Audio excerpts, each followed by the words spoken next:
Good morning, student. Welcome to our today's class. Today we are going to start our new chapter. The chapter's name is Exogenetic Process. Before this, we have already seen the endogenetic process in our previous lesson. Okay, so now we have the better idea about the endogenetic process. In endogenetic process, what we have seen that internal movements in the earth. Okay, in the earth crust there are some internal movements, and because of this internal movement some landform get forms. Okay, because of the internal movements what happened? Earthquake happens. After that volcanoes happen. Okay, and because of the earthquakes and volcano some new landforms create, like the continents, new continent build, mountain builds, then plateaus builds, isn't it? So these are the endogenetic movements and endogenetic process we had already seen. Now one idea is clear that many landforms are formed due to the internal movements. For example, the continent, plateaus, mountains, etc. Okay. Now here in this chapter we are focusing on the exogenetic process. Okay. Now what is the exogenetic process? Not only the internal process running in the crust but also some external process also running on the earth crust. Okay, so now we are focusing on the external process. Before going to the topic, I just want to tell you, observe some pictures which are given here. See this picture, what is shown here?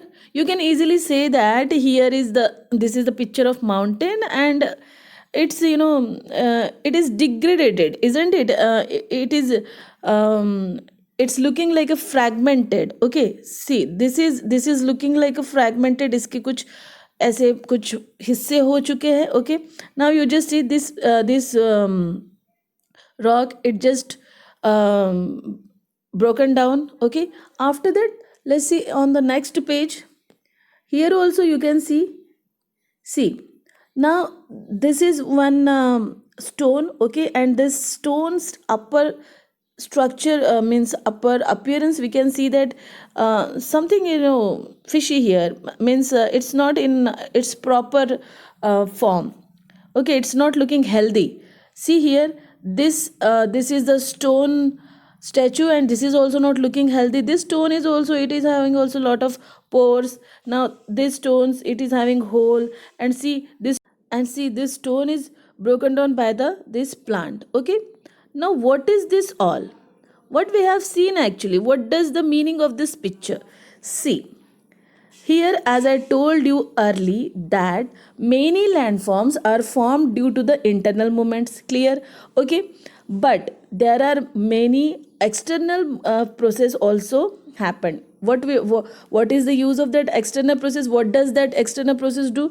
Actually, that external process, it change the shape of the primary landforms. Now here the question is, what is the primary landform?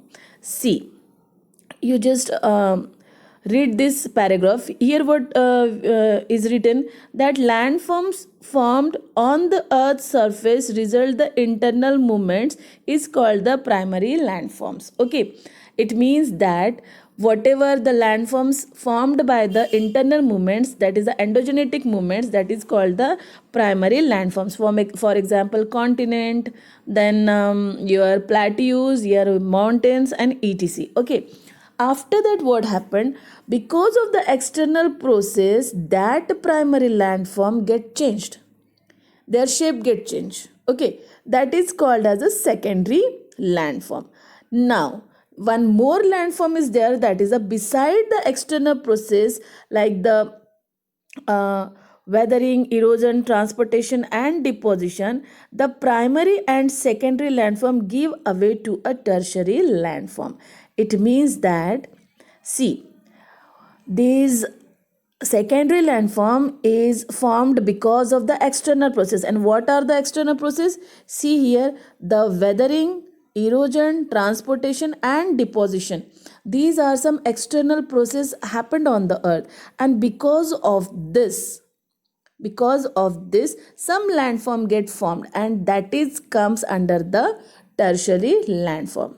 Okay, now what are the examples of tertiary landform? See here, valley, sand dunes, delta, U-shaped valleys, etc.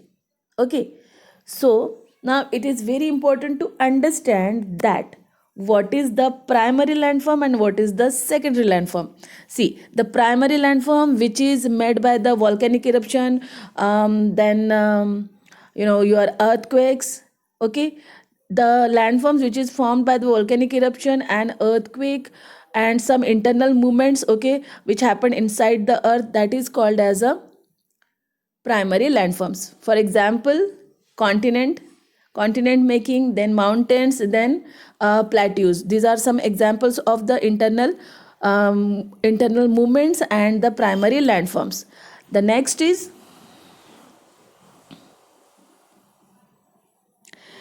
what? The secondary. Secondary means whatever the continent now made, okay, whatever the continent and mountain, all this, whatever it made, it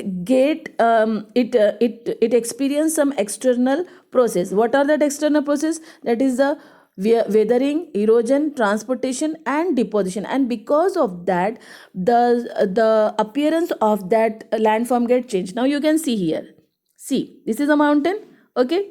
Do you think that it was like this before also? No, it get changed because of some external process. For example, temperature, it might be. For example, it might be erosion, it might be weathering. Okay, so this structure of this landform is changed. No, so what is this? This is the secondary. Now it become the secondary. Okay, now what is the tertiary? Now this the now because of the weathering, now it get rubbed. Okay, because of the weathering or because of the erosion, what happened when winds hit this stone, then rubbing will be there. Okay, because of this some teeny granules, some teeny particles of this stone will wear away, and that teeny particles is known as the sand.